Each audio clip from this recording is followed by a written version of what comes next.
নমস্কার বন্ধুরা, অনুশ্রী ফার্ম রান্নাঘর থেকে সবাইকে স্বাগত।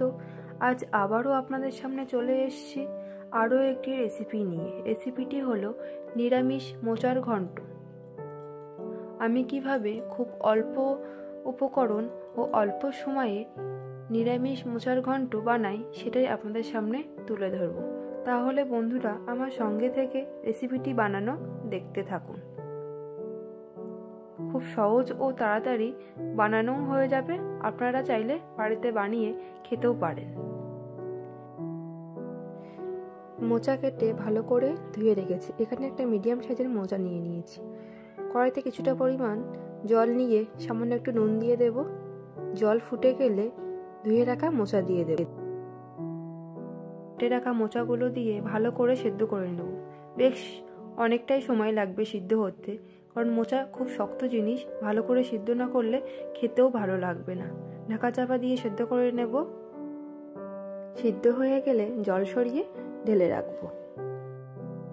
তারপর একটা কড়াই নিয়ে কড়াই গরম হয়ে গেলে কড়াইয়ে কিছুটা পরিমাণ সর্ষের তেল দেব।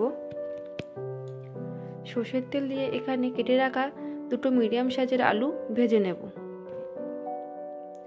স্বাদ মতো নুন,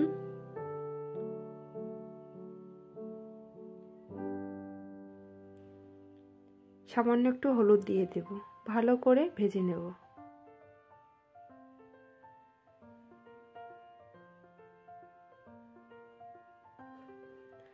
আলু ভাজা হয়ে গেলে এই অবস্থায় আলুগুলো তুলে নেব। ওই তেলের ভিতর একটা শুকনো লঙ্কা ফোড়ন দেব আর কিছুটা জিরে। লঙ্কা ফোড়ন ভাজতে ভাজতে দুটো তেজপাতা দেব। সবটা একসাথে ভেজে নেব।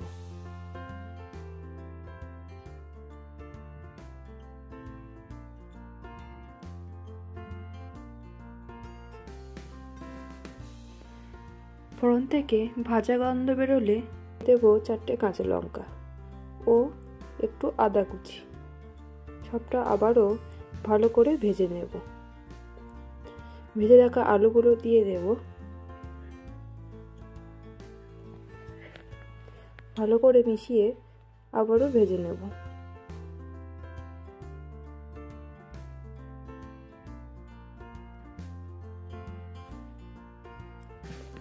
এবার সেদ্ধ করে রাখা মোচা দিয়ে দেব। মোচা আলু সবকিছু একসাথে ভালো করে মিশিয়ে ভেজে নেব।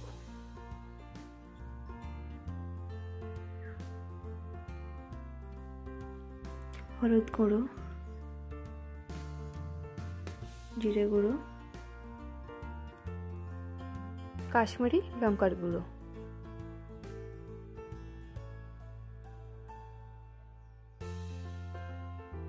স্বাদ মতো নুন।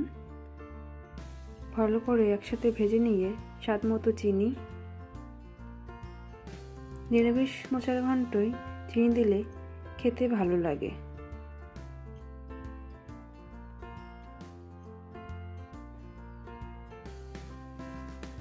হাফ চামচ গরম মশলা গুঁড়ো, 1 চামচ ঘি। সবটা ভালো করে মিশিয়ে নিয়ে নিরামিষ মোচার ঘন্ট তৈরি। আজকের মতো এই পর্যন্ত। আবারও হাজির হয়ে যাব নতুন কোনো রেসিপি নিয়ে।